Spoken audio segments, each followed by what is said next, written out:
Hello students, welcome back. तो चलिए continue करते हैं हम लोग अपना क्लास 10th बायोलॉजी का पहला chapter life process. I hope आप सभी हेल्दी होंगे, घर में होंगे। तो चलिए शुरू करते हैं आज का लेक्चर। तो आपको पता है कि प्रीवियस लेक्चर में हमने क्या कंप्लीट कर लिया था, रिस्पायरेशन। हमने लाइफ प्रोसेस से स्टार्ट किया। लाइफ प्रोसेस में हमें पता है कि इस चैप्टर में हमें 4 लाइफ प्रोसेसेस के बारे में पढ़ना है, जो कि बेसिक लाइफ प्रोसेसेस हैं, जिनमें पहला था न्यूट्रिशन, दूसरा था रिस्पायरेशन और तीसरा है ट्रांसपोर्टेशन। तो आज हम कंटिन्यू करेंगे ट्रांसपोर्टेशन। तो रिस्पायरेशन तक कंप्लीटेड है। अगर आपने रिस्पायरेशन तक को कंप्लीट नहीं किया है तो पहले आप बैक लेक्चर्स देख लीजिए, तभी इसको आगे कंटिन्यू कीजिए।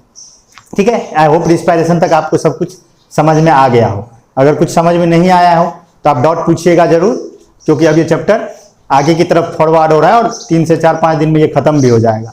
तो डाउट्स आप क्लियर करते चलेगा। जो भी प्रॉब्लम डेस्क है, डिस्क्रिप्शन में लिंक भी है या जो भी है, उस पर आप प्रॉब्लम पूछ के अपने उस डाउट्स को क्लियर कर लीजिएगा। फिर आज हम लोग कंटिन्यू करते हैं ट्रांसपोर्टेशन। अब देखिए ट्रांसपोर्टेशन है क्या। ट्रांसपोर्टेशन की अगर हम बात करें तो ट्रांसपोर्टेशन मतलब हुआ movement of substances from one position to the other. Transport का मतलब सिंपल मीनिंग ट्रांसपोर्ट का क्या है कि कोई चीज एक जगह से दूसरे जगह जा रहा है। नहीं, आप जानते हैं, कहता है ना वो ये ट्रांसपोर्ट वो ट्रांसपोर्ट। तो ट्रांसपोर्ट मतलब क्या होता है, किसी भी चीज का एक जगह से दूसरे जगह जाना, वही है ट्रांसपोर्टेशन। तो movement of substances from one location to the other is called transportation. ये ट्रांसपोर्टेशन का बेसिक डिफिनीशन है, जो हर जगह के लिए वैलिड है। ये ट्रांसपोर्टेशन दुनिया में भी होता है।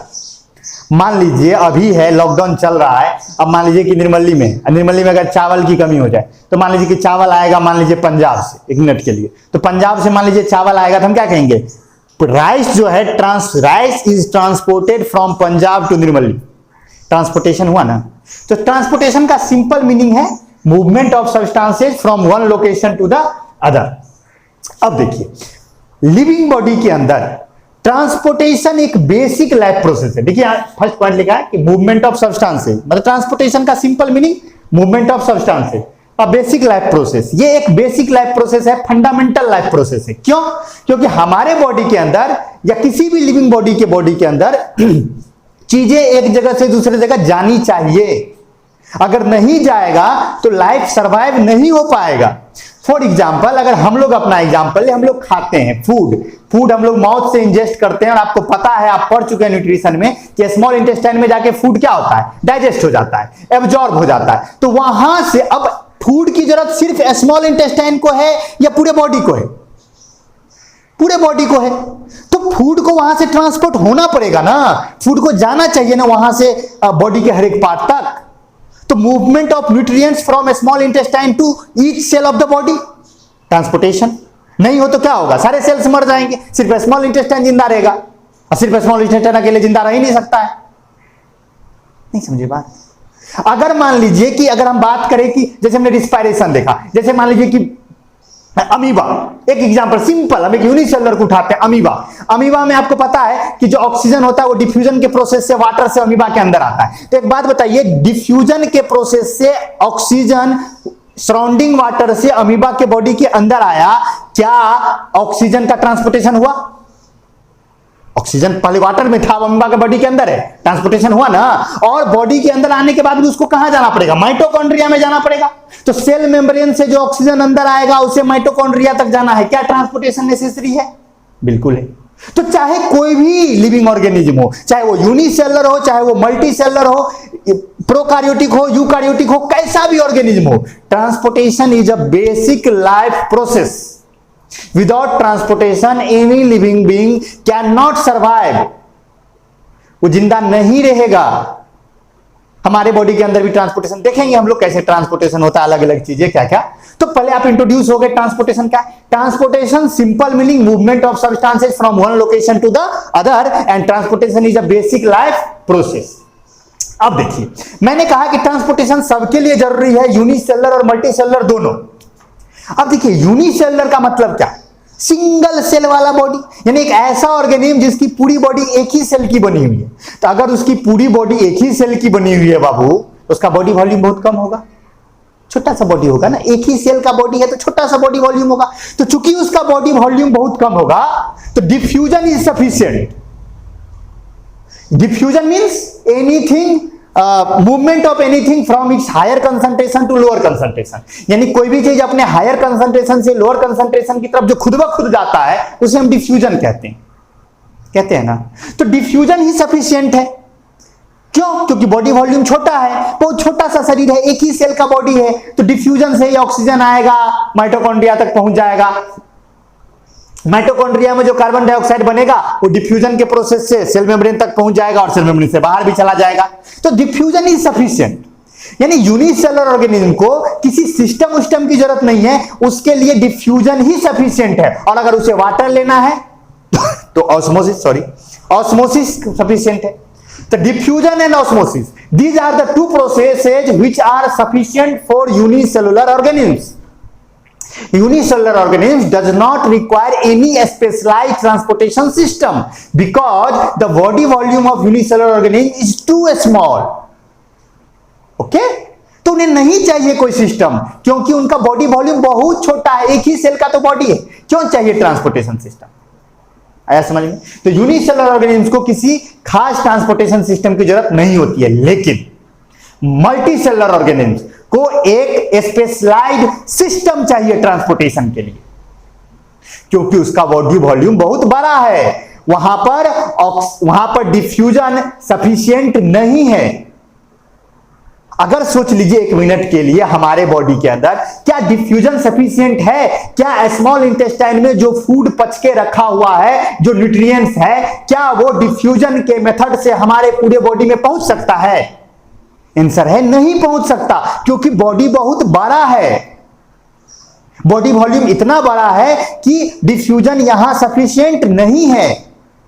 हम जो ऑक्सीजन लंग्स तक पहुंचा रहे हैं, क्या वो डिफ्यूजन से हमारे हर एक सेल तक पहुंच सकता है? आंसर है नो, नहीं पहुंच सकता। कैसे पहुंचेगा?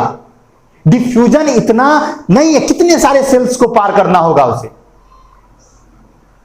नहीं।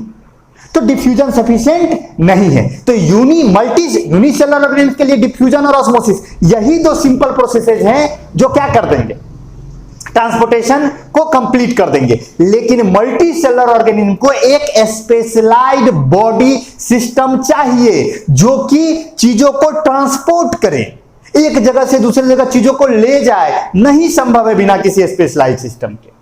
आई होप आपको यह समझ में आया होगा। क्यों? क्योंकि बॉडी वॉल्यूम बहुत बड़ा है ना बाबू, शरीर बहुत बड़ा है, बॉडी के अंदर बिलियंस ऑफ सेल्स हैं।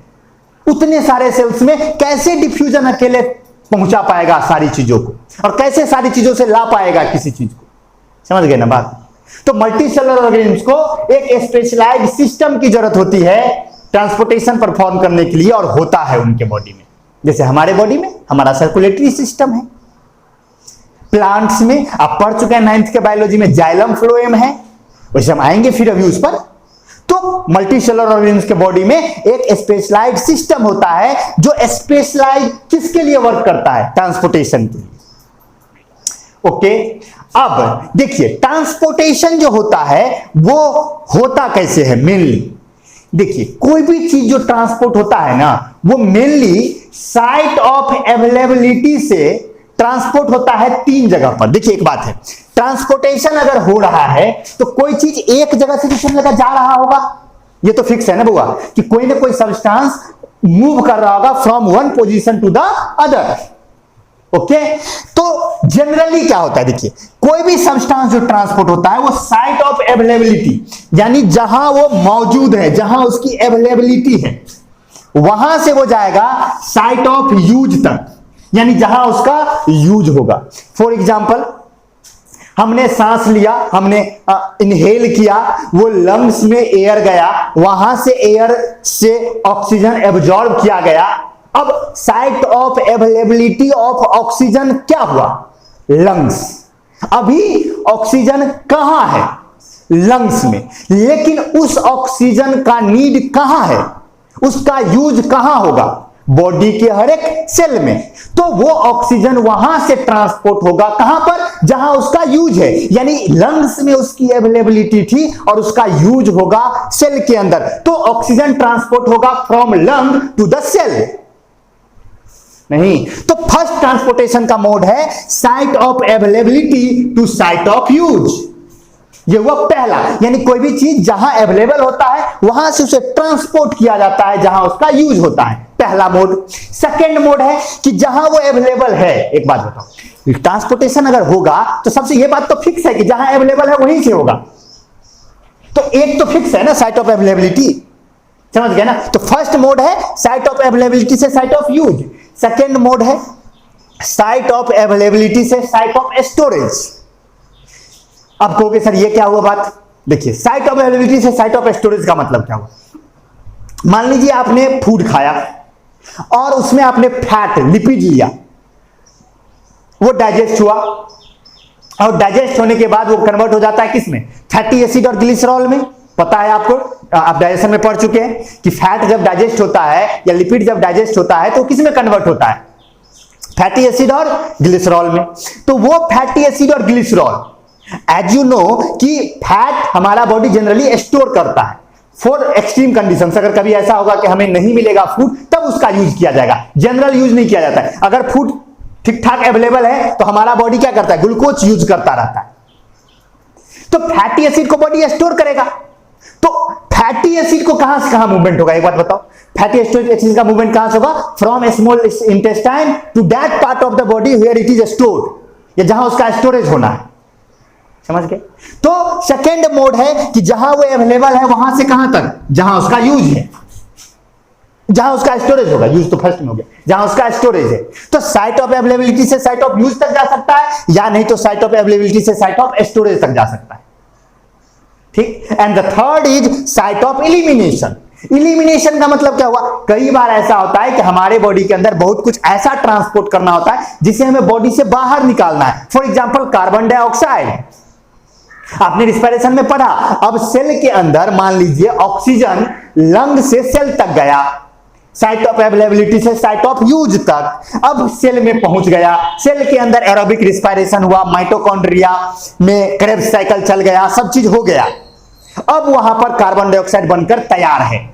क्या आपकी बॉडी को उस कार्बन डाइऑक्साइड को बॉडी के बाहर निकालना है, बिल्कुल निकालना है।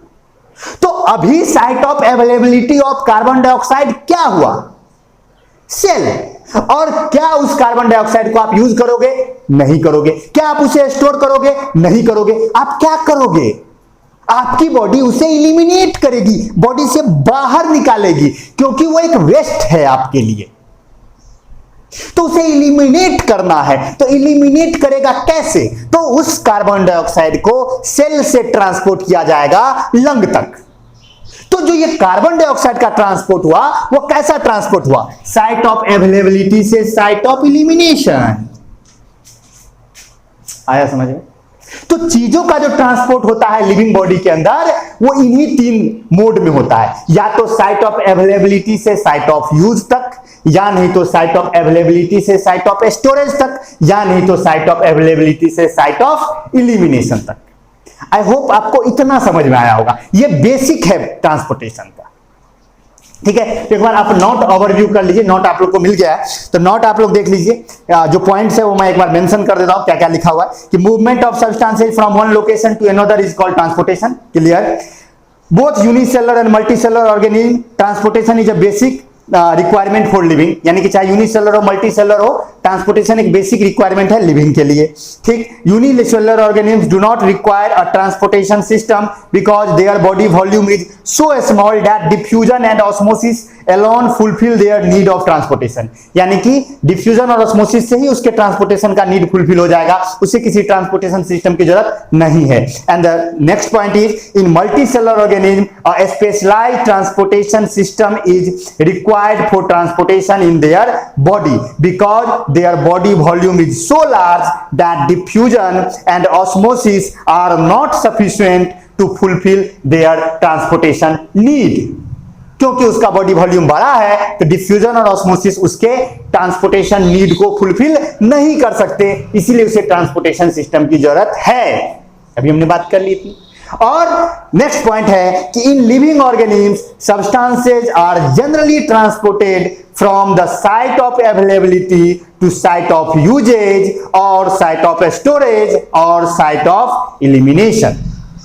और वहां एग्जांपल भी लिखा गया जो मैं पढ़ूंगा नहीं, मैंने तुरंत बताया कि न्यूट्रिएंट्स का ट्रांसफर कहां से कहां होगा, साइट ऑफ अवेलेबिलिटी से साइट ऑफ यूज तक, यानी तो साइट ऑफ स्टोरेज तक। ऑक्सीजन का ट्रांसपोर्टेशन कहां से कहां होगा, साइट ऑफ अवेलेबिलिटी से साइट ऑफ यूज तक। कार्बन डाइऑक्साइड का ट्रांसपोर्टेशन कहां से कहां होगा, साइट ऑफ अवेलेबिलिटी से साइट ऑफ इलिमिनेशन तक। आपके बॉडी में जो यूरिया बनेगा एक्सक्रीटरी प्रोडक्ट, जब मेटाबॉलिक एक्टिविटीज होगी तो जो एक्सक्रीटरी प्रोडक्ट आपके बॉडी में बनेगा वो कहां से कहां जाएगा, साइट ऑफ अवेलेबिलिटी से साइट ऑफ इलिमिनेशन तक। तो यही तो पूरा का पूरा ट्रांसपोर्टेशन का सिस्टम। इतना समझ में आ गया? ओके, तो ये था। तो अब देखिए सबको चाहिए ट्रांसपोर्टेशन, यूनिसेलर को भी, मल्टीसेलर को भी, सबको। तो चलिए ह्यूमन पे तो हम लोग बाद में आएंगे। यूनिसेलर में तो ट्रांसपोर्टेशन डिफ्यूजन और ऑस्मोसिस से हो जाएगा। वो आप पढ़ चुके हैं क्लास 9 में डिटेल्स में, डिफ्यूजन और ऑस्मोसिस, तो उस पर मैं नहीं जाऊंगा। आप अगर आप चाहते हैं कि मैं एक बार बोल दूं तो ये डिफ्यूजन क्या है, movement of anything from its higher concentration to lower concentration, यानी जहां वो ज्यादा मात्रा में मौजूद है वहां से वो खुद ब खुद कम मात्रा की तरफ चला जाता है, उसे हम कहते हैं डिफ्यूजन, कोई भी चीज। और मूवमेंट ऑफ वाटर, अगर वाटर का मूवमेंट होता है from its higher concentration to lower concentration through a semi permeable और सेलेक्टिवली परमिएबल मेम्ब्रेन। ऑस्मोसिस तब कहलाता है जब वाटर मूव करता है हायर कंसंट्रेशन से लोअर कंसंट्रेशन की तरफ, किससे होकर, एक सेमी परमिएबल या सेलेक्टिवली परमिएबल मेम्ब्रेन से होकर, तो उसे कहा जाता है क्या, ऑस्मोसिस। अगर आपको ये इन सब चीजों में दिक्कत है तो आप क्लास 9 के बायोलॉजी का जो चैनल पे चल रहा है वीडियो, उसमें एक ट्रांसपोर्टेशन एक वीडियो ही है, लेक्चर 9 शायद होगा या जो भी है, उसमें खोज लीजिएगा आप। ट्रांसपोर्टेशन एक टॉपिक ही है, आप चाहे तो उसे देख लेंगे तो आपका पूरा ट्रांसपोर्टेशन क्लियर हो जाएगा कि सेल के अक्रॉस ट्रांसपोर्टेशन कैसे होता है। तो हम लोग कंटिन्यू करें आगे। तो अब हमें देखना है ट्रांसपोर्टेशन इन प्लांट्स, यानी कि प्लांट्स में ट्रांसपोर्टेशन कैसे होता है। अब देखिए, आप सभी क्लास 9 बायोलॉजी पढ़ चुके हैं और आपको इतना तो आइडिया है कि प्लांट की बॉडी में most of the sales dead होते हैं। क्या मेटाबॉलिकली एक्टिव सेल्स की मात्रा प्लांट की बॉडी में क्या होती है, ज्यादा या कम, बहुत कम। उसके बॉडी वॉल्यूम की तुलना में जितने उसके बॉडी के अंदर सेल्स का नंबर है, उसके रेशियो में अगर उसके मेटाबॉलिकली एक्टिव सेल्स को देखा जाए तो उसका नंबर बहुत कम है, बहुत कम आएगा वो। यानी मेटाबॉलिकली एक्टिव अगर कम है तो उसका ट्रांसपोर्टेशन नीड भी क्या होगा, कम होगा। क्योंकि अगर मेटाबॉलिज्म ज्यादा होगा तब ना सब्सटेंसेस इधर से उधर तेजी से जाएंगी। जब बॉडी उतना एक्टिव ही नहीं है तो काहे का ट्रांसपोर्टेशन उतना जरूरी होगा। नहीं समझे बात? एक बात बताइए, एक फैक्ट्री में प्रोडक्शन चल रहा होगा तब ना चीजों को एक जगह से दूसरी जगह ले जाया जाएगा। फैक्ट्री में कुछ हो ही नहीं रहा है, लॉकडाउन लगा हुआ है फैक्ट्री में, तो काहे का ट्रांसपोर्टेशन। समझ रहे हो ना बात? किस फैक्ट्री में सबसे अधिक इधर से उधर, इधर से उधर, इधर से उधर होगा, जहां पर जितना अधिक प्रोडक्शन होगा, जो जहां के लेबर जितने ज्यादा एक्टिव होंगे, जहां जितना ज्यादा काम होगा। तो बॉडी, प्लांट की बॉडी के अंदर मेटाबॉलिज्म जो है बहुत कम है as compare to animals. Plants body is less metabolically active as compare to the body of animals, hence transportation is also slow there. वहां ट्रांसपोर्टेशन भी स्लो है और उतना ज्यादा मात्रा में जरूरी भी नहीं है। अगर देखा जाए ना तो प्लांट की बॉडी में मेनली ट्रांसपोर्टेशन वाटर मिनरल्स का होता है और फूड का होता है। क्योंकि आपको पता है रिस्पायरेशन आप पढ़ चुके हैं, तो अगर देखिए हमारे बॉडी से कंपैरिजन करके देखते हैं, हमारे बॉडी में तो रिस्पायरेटरी गैसेस का भी ट्रांसपोर्टेशन होना पड़ता है। लंग से ऑक्सीजन लेते हैं, मान लो ऑक्सीजन लंग में गया, फिर वहां से बॉडी के हर एक सेल तक जाएगा, फिर वहां से कार्बन डाइऑक्साइड लंग तक आएगा। तो एक तो रिस्पायरेटरी गैसेस का ट्रांसपोर्ट हो गया, और आपको पता है प्लांट में रिस्पायरेटरी गैसेस का ट्रांसपोर्ट होना ही नहीं, क्योंकि प्लांट का हर एक पार्ट तो सेपरेटली रिस्पायर कर लेता है। स्टेम खुद रिस्पायर कर लेता है, रूट खुद रिस्पायर कर लेता है, लीव्स खुद रिस्पायर कर लेता है। तो रिस्पायरेटरी गैसेस का ट्रांसपोर्टेशन होगा ही नहीं। सोचिए। दूसरा कि उनमें लोकोमोशन नहीं होता है, तो लोकोमोशन नहीं होगा तो बॉडी को कोई सडन नीड नहीं पड़ेगा। जैसे हमारी बॉडी में क्या है कि हम कभी कुछ एकाएक सडन ऐसे सिचुएशन में फंस सकते हैं कि हमें किसी चीज का नीड एकाएक बढ़ जाएगा, तो ट्रांसपोर्टेशन सिस्टम होना चाहिए जो कि उस नीड को तेजी से फुलफिल कर सके। जैसे 1 मिनट के लिए सोचिए कि मान लीजिए कि हमारा देश है भारत, हमारा प्यारा भारत, मान लीजिए कि चाइना अटैक कर दिया, तो भाई सड़क चाहिए ना, तब ना टैंक पहुंचाएंगे दौड़ के, समझे बात। तो प्लांट की बॉडी में, प्लांट में लोकोमोशन है ही नहीं, वो कुत्ता को देख के थोड़े भागेगा प्लांट, हम ना भागेंगे। तो हम भागेंगे तो हमको एकाएक एनर्जी नीड होगा, एकाएक हमको ऑक्सीजन चाहिए, एकाएक हमको ग्लूकोज चाहिए, तो उसको फुलफिल करने के लिए ट्रांसपोर्टेशन सिस्टम तेजी से काम करना चाहिए। प्लांट की बॉडी में ऐसा कुछ नहीं, प्लांट को तो कहीं जाना ही नहीं है, उसको उसी जगह पे रहना है, मर जाना है उसी जगह पे, अधिक से अधिक क्या होगा, मर जाएगा वो उसी जगह पे, तो जाएगा नहीं। तो प्लांट की बॉडी मेटाबॉलिकली क्या है, कम एक्टिव है, तो कम एक्टिव है तो उसका ट्रांसपोर्टेशन नीड भी क्या है, बहुत कम है। उसके बॉडी के अंदर ले दे के ट्रांसपोर्टेशन की बात करें तो पहले बात करें तो उस पर तो रिस्पिरेटरी गैसेस का ट्रांसपोर्टेशन होगा नहीं, कोई सडन रिक्वायरमेंट उसका होगा नहीं। एक्सक्रीटरी प्रोडक्ट जो कि आप एक्सक्रीशन देखने वाले हैं, एक्सक्रीशन में भी उसका कोई जरूरत नहीं है, वेस्ट प्रोडक्ट जहां प्रोड्यूस होगा वहीं से एलिमिनेट हो जाएगा। लीफ के अंदर एक्सक्रीटरी प्रोडक्ट आएगा तो लीफ शेड ऑफ हो जाएगा, साल में एक बार पतझड़ आ जाएगा, पत्ता गिर जाएगा, सारे वेस्ट प्रोडक्ट उसके साथ चले गए। स्टेम में जो वेस्ट प्रोडक्ट क्रिएट होगा वो बार्क के थ्रू निकल जाएगा, साल में देखते हैं पौधे का एक बार छाल झड़ जाता है तो उसके बार्क से चला जाएगा। रूट में जो वेस्ट प्रोडक्ट होगा तो पुराने रूट सड़ जाते हैं, नए रूट आ जाते हैं। तो ना उसे रिस्पिरेटरी गैसेज ट्रांसपोर्ट करना है, ना वेस्ट प्रोडक्ट ट्रांसपोर्ट करना है। ट्रांसपोर्टेशन के नाम पे उसके करने के लिए बस 2 चीजें हैं, water and minerals and second is food. तो उसका जो ट्रांसपोर्टेशन है वो क्वाइट सिंपलर है as compare to animals. Okay, तो इंट्रोडक्शन क्या है, मैं एक बार नोट आपको पढ़ के सुना देता हूं कि plants metabolism is much simpler than animals metabolism. समझ गए मतलब कि प्लांट की बॉडी में जो मेटाबॉलिज्म है, यानी प्लांट की बॉडी जो होने वाले बायोकेमिकल रिएक्शंस है वो बहुत सिंपल है as compare to animals body. Plant have to transport only few things, few substances, यानी प्लांट्स को बहुत कम ही चीज ट्रांसपोर्ट करना होता है, like water, minerals, synthesized food, plant hormones and some other chemicals, बस इतना ही चीज। मतलब क्या क्या, पहले तो वाटर जरूरी है क्योंकि वाटर लगातार नीचे से आना चाहिए, फोटोसिंथेसिस के लिए वाटर चाहिए ना, तो वाटर नेसेसरी है, तो वो हो गया। अब आपके दिमाग में लगा सर कार्बन डाइऑक्साइड भी तो चाहिए, फोटोसिंथेसिस के लिए कार्बन डाइऑक्साइड भी तो नेसेसरी है, तो कार्बन डाइऑक्साइड का भी ट्रांसपोर्टेशन होना चाहिए। हम कहेंगे क्यों होना चाहिए, अरे भाई लीफ में होगा फोटोसिंथेसिस, और लीफ में ही तो है स्टोमाटा, तो वहीं से वहीं रह जाएगा ना, ट्रांसपोर्टेशन की क्या जरूरत है। नहीं समझे बात। आपके स्कूल में जो वॉचमैन है उसका टिफिन आएगा तो थोड़े वो ट्रांसपोर्ट करके अंदर ले जाएगा, वो तो वहीं बैठा हुआ है, वहीं लेके वहीं खा जाएगा। लेकिन आपका आएगा तो क्या होगा, ट्रांसपोर्ट करना पड़ेगा, वॉचमैन थोड़े खा लेगा, तुम्हारा पेट थोड़े भर जाएगा उससे। समझ गए ना बात। तो स्टोमाटा वहीं लीफ के लोअर सरफेस है, लीफ में ही फोटोसिंथेसिस होना है, वहीं से कार्बन डाइऑक्साइड लेगा, वहीं से ऑक्सीजन छोड़ देगा, काम खत्म। आ रहा नहीं समझ में, ठीक है। तो ट्रांसपोर्टेशन के नाम पे क्या क्या रहा, पहला तो वाटर, फर्स्ट हो गया वाटर, सेकंड हो गया मिनरल्स, प्रोटीन बनाने के लिए नाइट्रोजन नाइट्रोजन चाहिए, थोड़ा बहुत मिनरल्स, मैग्नीशियम की जरूरत होती है, आपको पता है क्लोरोफिल में मैग्नीशियम होता है, तो वो सब कहां से जाएगा, वाटर के साथ ही चल जाएगा। नेक्स्ट हो गया सिंथेसाइड फूड, जो आप खाना, अब देखो खाना कौन बनाएगा, लीफ, लेकिन खाना की जरूरत सिर्फ लीफ को होगा कि रूट को भी होगा, रूट को भी होगा, रूट तो अपना खाना नहीं बना सकता, रिस्पायर तो खुद से कर लेगा, लेकिन फूड तो खुद से सिंथेसाइज नहीं करेगा, तो फूड तो चाहिए उसको बाबू। तो फूड क्या होगा, ट्रांसपोर्ट होगा, तो फूड का ट्रांसपोर्टेशन होगा, नहीं तो फूड का ट्रांसपोर्टेशन होगा, तो फूड का ट्रांसपोर्ट करना जरूरी है, स्टेम तक फूड का ट्रांसपोर्टेशन जरूरी है, या फूड का स्टोर भी करेगा कहीं कहीं, तो फूड का स्टोरेज भी तो करता है, तो स्टोरेज तक भी तो फूड जाना चाहिए। तो क्या हो गया, फूड को करना है। प्लांट हार्मोन्स, कई ऐसे हार्मोन्स है जो प्लांट की बॉडी में भी बहुत से, क्योंकि आपको पता है प्लांट की बॉडी में हम लोग सेकंड चैप्टर जो पढ़ेंगे कंट्रोल कोऑर्डिनेशन, वहां पर हमें पता है कि प्लांट की बॉडी में कोई नर्वस सिस्टम नहीं होता, हमारे बॉडी में क्या होता है, नर्वस सिस्टम होता है, प्लांट की बॉडी में कोई नर्वस सिस्टम नहीं होता, वहां सारा काम हार्मोन से ही होता है। आपको ये लाइन नहीं भी समझ में आया कोई बात नहीं, हार्मोन्स होते हैं कुछ प्लांट की बॉडी में जो उसके सारे बॉडी को कंट्रोल करते हैं, तो हार्मोन्स का भी ट्रांसपोर्टेशन जरूरी है। तो प्लांट के हार्मोन्स और कुछ और केमिकल्स, कुछ थोड़े बहुत केमिकल्स होते हैं जिसका ट्रांसपोर्टेशन होता है, और कोई ज्यादा खास वहां पे है नहीं, तो प्लांट में ट्रांसपोर्टेशन का नीड बहुत कम, ठीक है। अब अगर बात करें कि कैसे ट्रांसपोर्ट होगा, तो वाटर का ट्रांसपोर्टेशन और फूड का ट्रांसपोर्टेशन दोनों आपने प्लांट के अंदर कैसे ट्रांसपोर्ट होता है डिटेल से स्टडी किया है in the class 9th chapter name tissue under the topic plant tissue.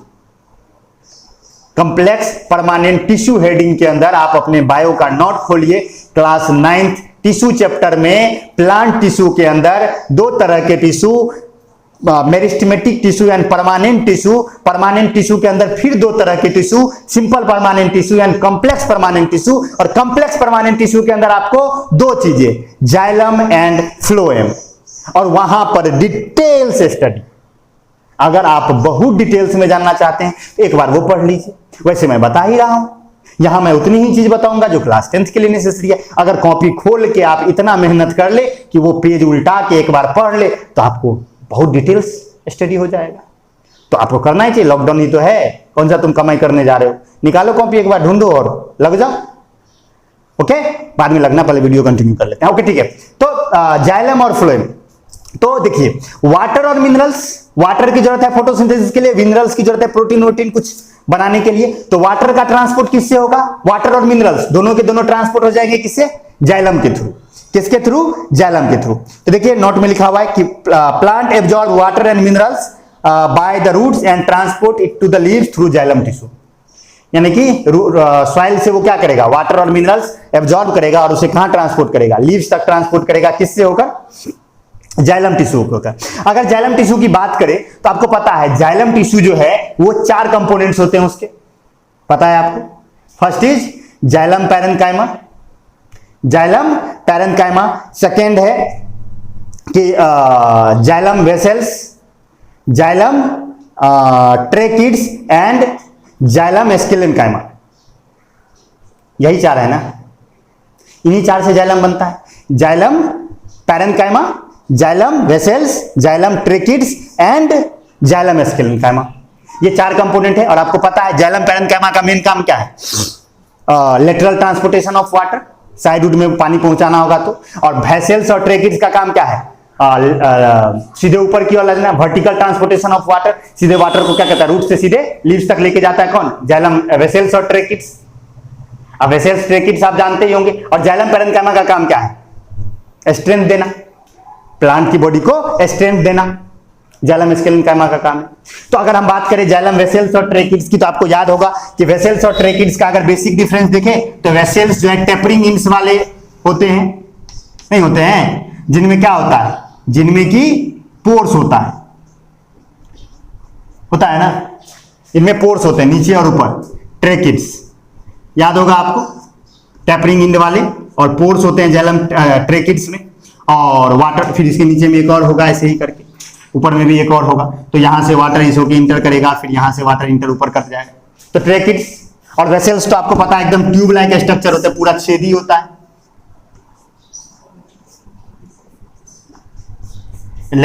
एक दूसरे के एडजेसेंट सेल्स के बीच का जो बीच वाला वाल होता है वो क्या होता है, या तो पार्शली या फुल्ली जो है सो डाइजेस्ट हो गया रहता है, यानी कि डिजॉल्व हो गया रहता है, और वाटर डायरेक्ट इसके ऊपर चढ़ता है। और आपको यह भी पता था कि जो ट्रेकिड्स था वो नॉन फ्लावरिंग और फ्लावरिंग दोनों में मौजूद था, और जो वेसल्स था वो सिर्फ फ्लावरिंग प्लांट्स में मौजूद था, यानी एंजियोस्पर्म्स में, जिम्नोस्पर्म्स में नहीं था। जाइलम वेसल्स जिम्नोस्पर्म्स में नहीं होता है। अब आपको सर जिम्नोस्पर्म क्या होता है, तो गधा खोल ना कॉपी क्लास 9th का, एंजियोस्पर्म, जिम्नोस्पर्म, डिटेल से स्टडी, मोनोकॉट, डाइकॉट, याद होगा ना, सब चीज पढ़ाए हुए हैं, तो कॉपी खोल लीजिए एक बार, ठीक है। तो आप याद रखिए जाइलम जो है उसके 4 component, xylem parenchyma, xylem tracheid, xylem vessels and xylem sclerenchyma. उसमें ट्रांसपोर्टेशन का यही 2 है, जाइलम ट्रेकिड और जाइलम वेसल्स।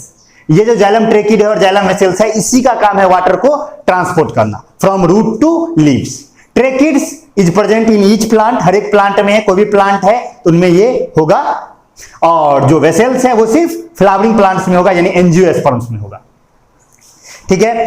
अब जाइलम वेसल्स की अगर बात करें, डिफाइन किया गया है आपके नोट में भी, तो देखिए लिखा है, डिटेल्स में आप वहां पढ़ चुके हैं, तो यहां बस डिफाइन करने का कि xylem vessels is a non living long tube like structure which runs like a drain pipe in the plant body. यानी ये एक नॉन लिविंग लंबा सा ट्यूब है, जो जैसे हम लोग के घर में नहीं पाइपिंग किया रहता है, जैसे हम लोग के घर में जो पानी पहुंचाना है एक जगह से दूसरी जगह तो पाइप लगाते हैं ना, ड्रेन पाइप, तो वैसे ही समझिए कि प्लांट की बॉडी का वो ड्रेन पाइप है, कौन, जाइलम वेसल्स। और जाइलम ट्रेकिड्स की अगर बात करें तो xylem tracheids are long thin spindle shaped, spindle shape जानते हैं, टेपरिंग इन वाले spindle shaped cells with pits in their thick cell wall. यानी उसके थिक सेल वॉल में क्या होता है, पोर्स होती है जिसको पिट्स कहते हैं, तो पिट्स मौजूद होता है। आपको पता है जहां सेकेंडरी सेल वॉल का लाइनिंग नहीं होता है उसे हम क्या कहते हैं, पिट्स कहते हैं। तो वहां पर परमिएबल आ जाता है, सेकेंडरी सेल वॉल तो इम्परमिएबल बना देता है। जो बच्चे क्लास 9th में नहीं पढ़े होंगे सबका बाउंसर उड़ रहा होगा कि क्या क्या बोल रहे हैं। आप कॉपी खोल लीजिए अगर याद नहीं आ रहा है तो। समझ गए? तो पिट्स होता है, पिट्स से होके होता है ट्रांसपोर्ट, पूरा डिटेल से वहां समझाया गया। तो आप यहां के लिए अगर आप चाहते हैं कि नहीं हम कॉपी नहीं खोलेंगे, हमको बस याद रखना है, तो बस आप इतना याद रखिए कि in the plant body water and minerals are transported through xylem tissue. Xylem tissue has 4 components. First is xylem parenchyma, xylem tracheid, xylem vessels and xylem sclerenchyma. Xylem tracheids and xylem vessels are 2 water transporting channels. ये दोनों water transporting channels हैं। Tracheids are long, thin, spindle-shaped cells having pits in their cell wall. Pits क्या होता है? देखिए plant cell जब mature होता है तो उसके सेल वॉल के नीचे एक सेकेंडरी सेल वॉल का लेयर बनता है जो लिग्निन और सुबेरिन का बना होता है। तो जहां जहां लिग्निन और सुबेरिन जो होता है वो क्या कर देता है? उसे इम्परमिएबल बना देता है। तो जहां जहां लिग्निन और सुबेरिन का लाइनिंग नहीं होता है उसे हम पिट्स कहते हैं। तो पिट्स से होके वाटर ट्रांसपोर्ट होता है ट्रैकिड्स में। और अगर वेसल्स की बात करें तो वेसल्स लंबे लंबे ट्यूब लाइक स्ट्रक्चर हैं जिसके जो ये बीच वाले वाल्स हैं वो या तो पूरी तरह से डिसॉल्व हो गए हैं या पार्शियली डिसॉल्व हो गए हैं और जिससे होके वाटर ट्रांसपोर्ट हो रहा है। इतना याद रखिए आप। अब देखिए, और ये भी याद रखने की है कि जाइलम वेसल सिर्फ फ्लावरिंग प्लांट्स में मौजूद होता है, यानी कि एंजियोस्पर्म्स में मौजूद होता है, बाकी प्लांट्स में मौजूद नहीं होता है, जबकि ट्रैकिड्स सारे के सारे प्लांट में मौजूद होता है। ठीक है, अगर बात करें कि वाटर कैसे ट्रांसपोर्ट होता है तो उसका भी मैकेनिज्म आप समझे हुए थे, मैं फिर से बता देता हूं। सबसे पहले क्या होता है, जो रूट हेयर्स होते हैं, रूट हेयर्स सॉइल के पार्टिकल्स के बीच में जो वाटर ट्रैप्ड होता है उसे एब्जॉर्ब करता है bye the process of osmosis, जिसे हम इंडो ऑस्मोसिस कह सकते हैं। कि वाटर वहां से, चूंकि रूट के अंदर पानी की कमी होगी, बाहर में पानी अधिक होगा, तो पानी खुद ब खुद कहां से कहां आ जाएगा, सॉइल से निकल के या सॉइल से आ जाएगा रूट के अंदर। तो फर्स्ट वाटर को एब्जॉर्ब किया जाएगा किसके द्वारा? रूट हेयर के द्वारा, bye the process of osmosis. और मिनरल्स जो है वो भी अंदर आ जाएंगी bye the process of diffusion. Osmosis word का इस्तेमाल मिनरल के लिए नहीं करना है, क्योंकि वो पूरी तरह से वाटर के लिए ही डिफाइंड है, वो वाटर से ही एसोसिएटेड है। तो मिनरल्स आ जाएंगी bye the process of diffusion और वाटर आ जाएगा bye the process of osmosis. और ये अब रूट हेयर में आने के बाद रूट हेयर इसको ट्रांसपोर्ट कर देगा किसके पास? जाइलम वेसल्स में या जाइलम ट्रैकिड्स में, और फिर वहां से वो जाइलम वेसल्स और ट्रैकिड्स के द्वारा कहां पहुंच जाएगा? लीव्स में। और एक बात आप याद रखिए, ये कंटिन्यूअस चलने वाला प्रोसेस है, लगातार पानी एब्जॉर्ब किया जा रहा है और लगातार। और अब इतना पानी का प्लांट कर क्या रहा है? तो आपको ये जानकर हैरानी होगी कि टोटल जितना पानी प्लांट सॉइल से एब्जॉर्ब करता है उसका वो मुश्किल से 1 to 2% ही अपने बॉडी के अंदर यूज करता है।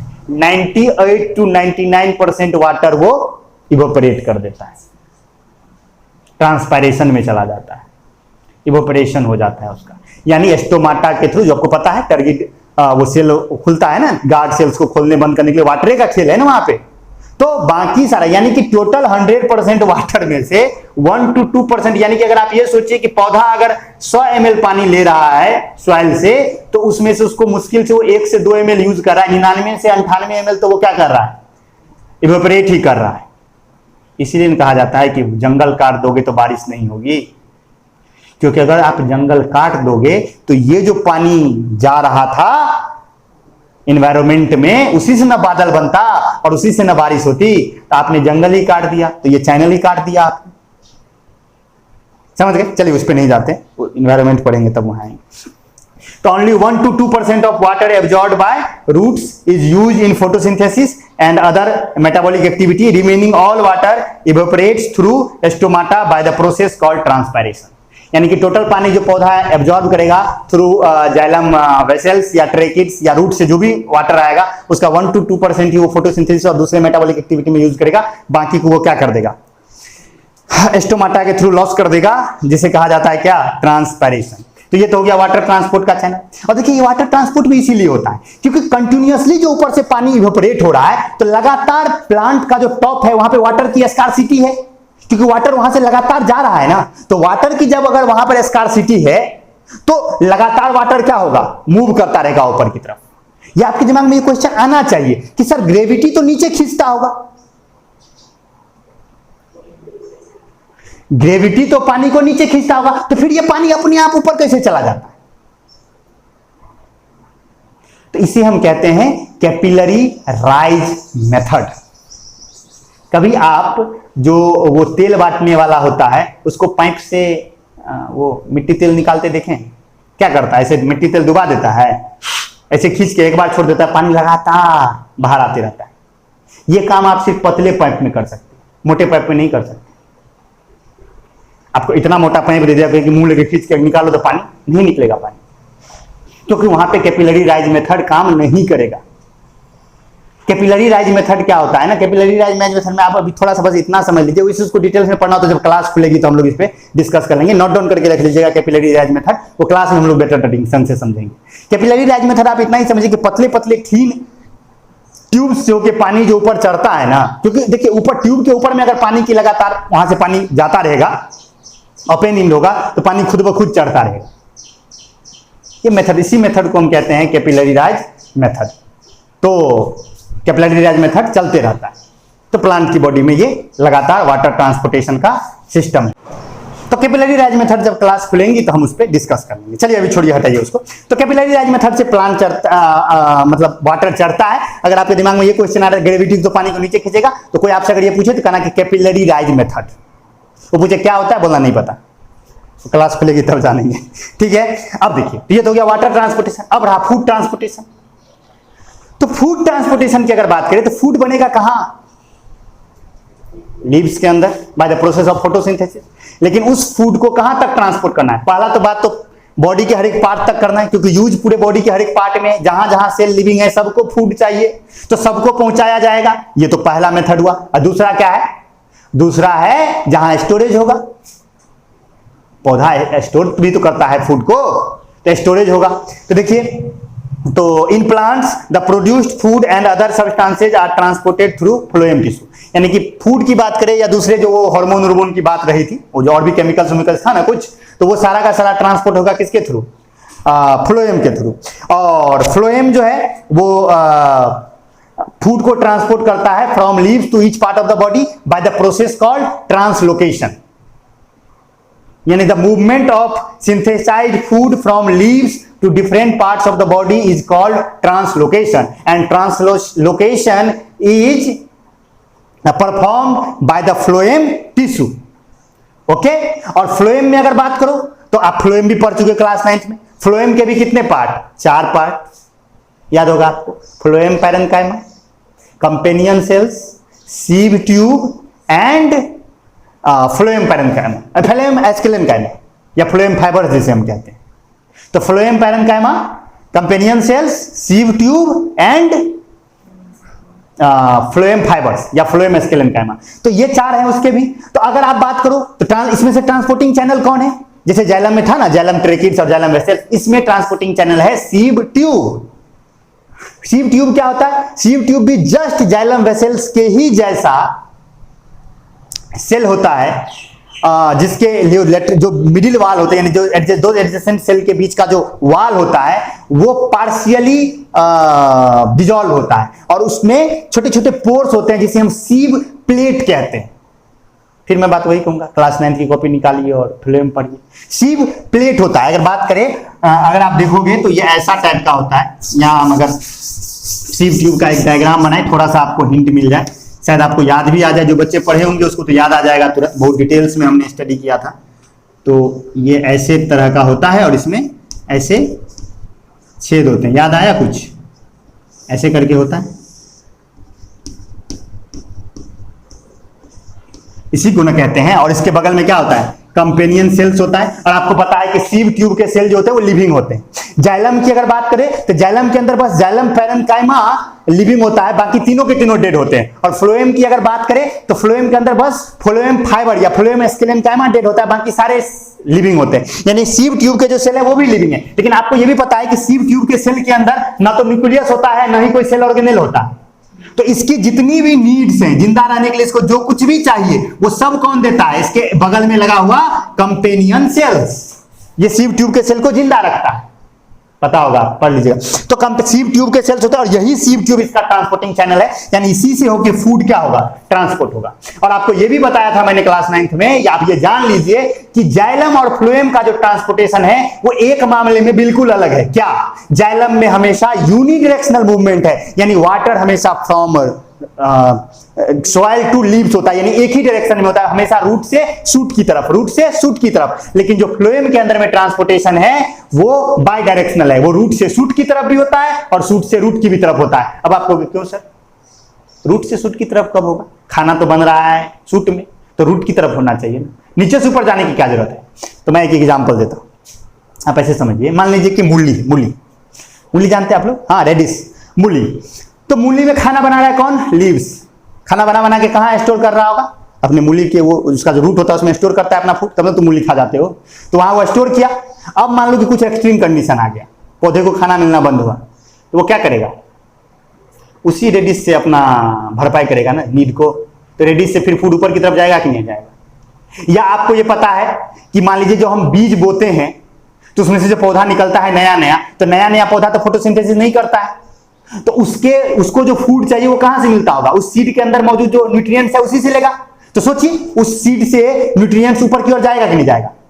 तो जो फ्लोएम है उसमें ट्रांसपोर्टेशन क्या है? बाय डायरेक्शनल है, from root to shoot and shoot to root, दोनों चलता है। ये डिफरेंस है। और एक डिफरेंस है, क्या डिफरेंस है? जो जाइलम के अंदर में वाटर का ट्रांसपोर्ट है वो पेसिव ट्रांसपोर्ट है। पेसिव ट्रांसपोर्ट करने का मतलब उसमें एनर्जी खर्च नहीं होती है। आपको पता है दो तरह के ट्रांसपोर्ट होते हैं, क्लास 9 सेल में पढ़ा था हमने। मैं फिर से कहूंगा, जिन बच्चों को ट्रांसपोर्टेशन समझने में ज्यादा दिक्कत हो रही हो वो क्लास 9th वाला सेल वाला लेक्चर, हम तो कहते हैं पूरा सेल देख जाइए, खाली तो बैठे हुए हैं। जिन बच्चों ने क्लास 9th में बायो में सेल नहीं पढ़ा है वो चैनल पे अपलोडेड है सेल वाला वीडियो, आप शुरू से देखना शुरू कीजिए और देख लीजिए, हेल्प करेगा आपको। नहीं कम से कम तो ट्रांसपोर्टेशन तो जरूर देख लीजिए। तो एक्टिव ट्रांसपोर्ट और पेसिव ट्रांसपोर्ट, एक्टिव ट्रांसपोर्ट वो ट्रांसपोर्ट होता है जहां पर एनर्जी खर्च होती है और पेसिव ट्रांसपोर्ट वो ट्रांसपोर्ट होता है जहां एनर्जी खर्च नहीं होती है। तो जाइलम के अंदर होने वाला जो ट्रांसपोर्ट है वाटर का फ्रॉम रूट टू शूट वो पेसिव ट्रांसपोर्ट है, यानी वहां कोई एनर्जी खर्च नहीं होती है। लेकिन फ्लोएम के अंदर में जो ट्रांसलोकेशन होता है यानी जो फूड का ट्रांसपोर्ट होता है वो एक्टिव ट्रांसपोर्ट है, यानी वहां एनर्जी का नीड होता है, क्योंकि सीव ट्यूब के सेल्स लिविंग है ना, तो लिविंग सेल्स हैं तो फूड तो चाहिए ना, एनर्जी तो चाहिए ना। लेकिन जाइलम के सेल क्या है? मरे हुए हैं ना, डेड सेल्स के बने हुए हैं जाइलम वेसल्स, तो उसको क्यों एनर्जी चाहिए? तो ये भी डिफरेंस है इसमें।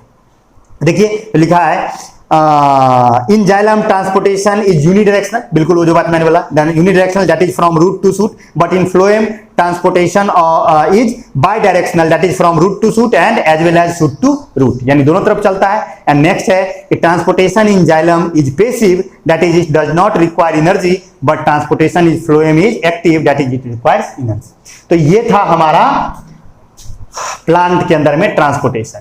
और दूसरा अगर बात करो, रिस्पायरेटरी गैसेज का ट्रांसपोर्ट प्लांट में होता नहीं है, वेस्ट प्रोडक्ट का ट्रांसपोर्टेशन होता नहीं है, वाटर मिनरल्स का जाइलम कर देता है, और फ्लोएम जो है वो फूड का या दूसरे बाकी जो भी हार्मोन्स है सबको ट्रांसपोर्ट करने का काम कर देगा।